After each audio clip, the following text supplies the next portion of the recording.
नमस्ते, हेलो, कैसे हैं आप सब लोग। आज जो मैं टॉपिक लाई हूँ वो स्पेशली मेरे पास बहुत डिमांड आई है उस टॉपिक की, और वो टॉपिक है how to increase the focus. अपना कंसंट्रेशन कैसे बढ़ाना है। लेकिन इससे पहले मैं ये डिस्कस करूं, आपको बताऊं, like my video, subscribe my channel, share with your friends. I need it very much. आप लोगों को बहुत अच्छा लग रहा है और आप लोगों के जो इतने वंडरफुल कमेंट्स आते हैं मेरे पास, I really love that. Thank you so much. तो चलिए आज के टॉपिक से हम स्टार्ट करते हैं, how to increase the focus. अपना कंसंट्रेशन कैसे बढ़ाना है। और ये स्पेशली मेरे स्टूडेंट्स के लिए है वीडियो, जो बच्चे इस टाइम पढ़ रहे हैं, चाहे 10th 12th 8th 6th, irrespective they are in college, they are doing anything, and this is a major problem coming in front of me, in front of everybody, that we are not able to concentrate. हम सोच ही नहीं पा रहे हैं। Ma'am पढ़ने बैठते हैं, दिमाग नहीं लगता है। क्यों दिमाग नहीं लगता है, क्या प्रॉब्लम है, let us go through it. Suppose करो आप एक जगह बैठ के पढ़ रहे हो। अब आप पढ़ते पढ़ते पढ़ते पढ़ते आपके साथ क्या हो रहा है कि कहीं ना कहीं पे आपको अचानक से बहुत तेज शोर सुनाई देने लगता है। मान लो आप कहीं कॉलोनी में रह रहे हो, कुछ हो रहा है और नीचे लड़ाई होने लग जाती है, बहुत जोर जोर से लोगों के चिल्लाने चीखने की आवाजें आने लग जाती हैं। उसके बाद आप अपने रूम में बैठे हो और आपकी मम्मी किचन में खाना बना रही हैं और कुकर में प्रेशर आ रहा है, उसकी विसल्स लग रही हैं, सारी चीजें हो रही हैं, आपके दिमाग में शोर बज रहा है। दूसरे रूम में आपके भाई या बहन ने टीवी चला लिया है और वो टीवी में लाउड म्यूजिक बजा, Dhinchak Dhinchak all that types. तो जस्ट इमेजिन, अब एक संग आपके दिमाग, ये हुआ फिजिकल, बहुत सारी चीजें बाहर से आ रही हैं, कैसे पढ़ पाओगे। आप क्लासरूम में भी बैठे हो, कॉलेज में भी बैठे हो, कितना सारा शोर हो रहा है, बाहर कुछ हो रहा है, किसी दूसरे डिपार्टमेंट का फंक्शन हो रहा है, कहीं कुछ हो रहा है, प्रैक्टिस चल रही है, लोग आ जा रहे हैं।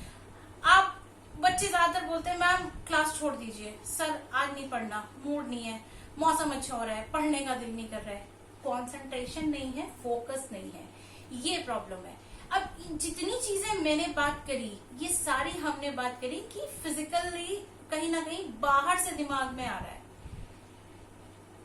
अब आपका क्वेश्चन होगा, मैं तो शांति में पढ़ता हूँ, मैं तो रात में पढ़ता हूँ, मैं तो ऐसे टाइम पढ़ता हूँ, मैं तो बिल्कुल कमरा बंद करके पढ़ती हूँ, मैं तो कुछ भी नहीं रखती, मैं तो फोन भी नहीं रखती अपने पास कि अगर मेरा कंसंट्रेशन, लेकिन फिर भी मैं नहीं पढ़ पाती। क्यों नहीं पढ़ पाते हो, प्रॉब्लम है यहाँ। आपके दिमाग में इतना शोर है, इतना शोर है, इतनी चीजें चलती होती हैं एक साथ। आप फोन उठाओ या ना उठाओ, आपके दिमाग में चलता रहेगा constantly, non stop, it keeps on banging in your head. उस दिन क्या हुआ था, अभी क्या होगा, फ्रेंड का बर्थडे आ रहा है, डेट पे जाना है, शादी आ रही है, कहीं और कुछ काम है, उसने मेरे बारे में ये क्यों बोला, मम्मी ने परसों मुझे क्यों डांट दिया था, डर लग रहा है, एक्सपेक्टेशंस नहीं पूरे हुए तो, अगर एंट्रेंस क्लियर नहीं हुआ तो क्या होगा, अगर इंटरनल्स में कॉलेज वालों ने मार्क्स कम दे दिए तो क्या होगा। सारी चीजें दिमाग में चलती हैं और ये होता है इंटरनल नॉइज। ये इंटरनल नॉइज जब तक रहेगा तब तक आप कंसंट्रेट नहीं कर सकते। और इस इंटरनल नॉइज के लिए मैं ये बोलूंगी, ये सिर्फ स्टूडेंट्स के लिए नहीं, ये हर उस इंसान के लिए है जो कंसंट्रेशन नहीं कर पाता है, जो एक साथ एक काम बैठ के नहीं लर्न कर पाता है। 4 घंटे किताब खोल के बैठे रहोगे फिर भी लर्न नहीं होगा। ये प्रॉब्लम है। इससे ओवरकम कैसे करें कि याद हो जाए। अब आप कहोगे मैम प्रॉब्लम बता रहे हो लेकिन where is the solution. So here is the solution. What you have to do, once you are sitting, आपने पढ़ने के लिए आप आ रहे हो, आप बैठ रहे हैं, तो आपको क्या करना है, सबसे पहले घड़ी में 5, अपने मोबाइल में या जहां पे भी है 5 मिनट का अलार्म लगा लो। फॉर एग्जाम्पल आप 11 o'clock पे पढ़ने बैठे हो, 11 to 11:05 का अलार्म लगाओ और आप 5 मिनट के लिए अपना फोन उस समय फ्लाइट मोड पे डाल दो। सिर्फ 5 मिनट के लिए फ्लाइट मोड पे डाल दीजिए फोन और आंखें बंद करके थोड़ा सा ब्रीद इन ब्रीद आउट करो। सॉर्ट ऑफ मेडिटेशन, कोई डीप मेडिटेशन, ट्रांजिशन स्टेट में जाने को मैं नहीं कह रही हूँ, 5 मिनट में कुछ भी नहीं होता। एंड जस्ट डीप 5 तक काउंट करिए, 1 2 3 4 5 स्टे कम। आप खोलिए, फिर से 5 काउंट करिए और inhale exhale, inhale exhale 5 minutes में 5 टाइम्स करिए। दैट मीन्स आपने 25 टाइम्स इनहेल एक्सेल किया, फोन नहीं था, शांति थी, और इतने अच्छे से करना है कि that you can feel that oxygen in your lungs. आपको एकदम लंग्स के अंदर वो ऑक्सीजन जाते हुए आपको महसूस होना चाहिए, ऐसा लगना चाहिए कि हाँ मतलब जितनी फ्रेश एयर है वो मेरे अंदर जा रही है इस टाइम। ये हो गया।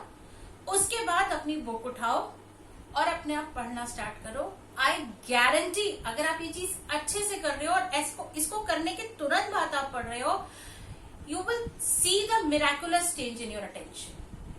आपको मिराकुलसली चेंज दिखेगा, you will notice that change. अब सेकेंड पॉइंट की बात करते हैं कि मैम कर तो लिया लेकिन इसके आगे क्या? इतना सारा 5 बार 25 बार इनहेल एक्सेल करके नहीं होगा। हाँ, नहीं होगा। आप क्या करते हो कि आप टारगेट बना लेते हो, अरे बस अब तो 1 हफ्ते बाद एग्जाम है, 8 दिन बाद एग्जाम है, फाइनेंस का पेपर है, स्टैटिस्टिक्स का पेपर है, अकाउंट्स का पेपर है, इररिस्पेक्टिव फिजिक्स का एग्जाम है, व्हाट एवर, ये यूनिट कल ही खत्म करनी है, पूरी यूनिट खत्म कर दूंगा कल, चाहे कुछ भी हो जाए। अरे यार, अब क्या हुआ? आपने तो सोच लिया, अब दिमाग अंदर से सबकॉन्शियस माइंड को आपने फीड कर दिया ये कल खत्म करना है। भाई वो सोच रहा है यार कि मतलब कैसे करना है। मैं तो आपको एक एग्जांपल दूं, आपको मैं बोलूं आपको स्विमिंग नहीं आती है, and if I ask you कि आप 10 फुट से नीचे कूद जाओ, डाइव लगाओ, ओके पागल हो गई हो आप, मैं डूब जाऊंगा। होंगी नहीं नहीं कुछ नहीं होगा, डाइव लगाओ। आप लगा पाओगे? नहीं। बट इफ आई सिंपली से कि आपको स्विमिंग नहीं आती है, आप ऐसा करो, यहाँ बिल्कुल किनारे से और थोड़ा सा उतर के स्विमिंग पूल के अंदर जाओ। What will be more comfortable for you, the first one or the second one? Second one कि हाँ धीरे से जाएंगे तो डूबने का डर तो नहीं रहेगा ना, डूबेंगे नहीं जाके। This is what you have to do. पूरी यूनिट का प्रेशर अपने दिमाग पे डाल दिया, पूरे चैप्टर का डाल दिया, उसके बाद क्या करा? प्रॉब्लम हुई। 50% जो भी है उसका क्या कराओ? 50% कर लो। ये 50% मैं कल पढ़ूंगा। मैं ये नहीं कह रही कि आप कल ही पूरा चैप्टर पढ़ोगे, मैं उसका तरीका बताऊंगी आपको भी आगे। पहले उसको डिवाइड करो 50% में। 50% पढ़ूंगा, पढ़ने बैठे, इनहेल एक्सेल किया, पढ़ना शुरू करा। प्लस ये एक बहुत स्पेसिफिक टीचिंग मेथोडोलॉजी में आपको बताने जा रही हूँ। बच्चों के लिए स्टडी मेथड्स हैं, स्टडी टिप्स हैं। मैं बहुत साल से टीचिंग कर रही हूँ, मैं पढ़ाती हूँ, कॉलेज में स्टूडेंट्स को पढ़ाती हूँ। आपको हमेशा always divide your chapter, your everything whatever you are studying into points. वो उतने बड़े बड़े पैराग्राफ्स में पढ़ने से कभी आपको समझ नहीं आएगा। हमेशा ये work you have to do कि उसको 1 2 3 4 जितना भी है उसको आप उसको पॉइंट्स में बनाते जाओ। ये बना लिया, 50% पढ़ लिया, 50% पढ़ा। अब आप पढ़ रहे हो, आप इनहेल एक्सेल कर लिया है, ध्यान से पढ़ रहे हो, it is imprinting in your mind, वो दिमाग में छप रहा है। रट्टाफिकेशन की नीड है ही नहीं कहीं पर भी। इतना पढ़ लिया, हो गया। 50% में से भी 25% हो गया, 30% हो गया। उठ के गए, जाके क्या करा?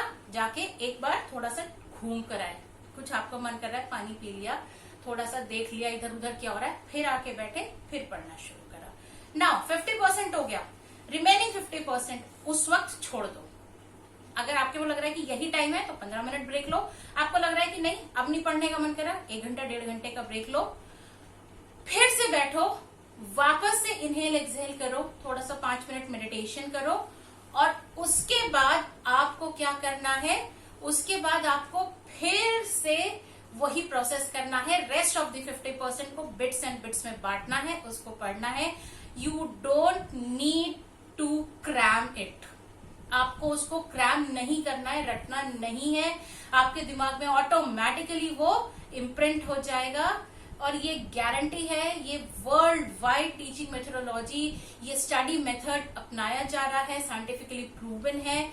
Start doing this.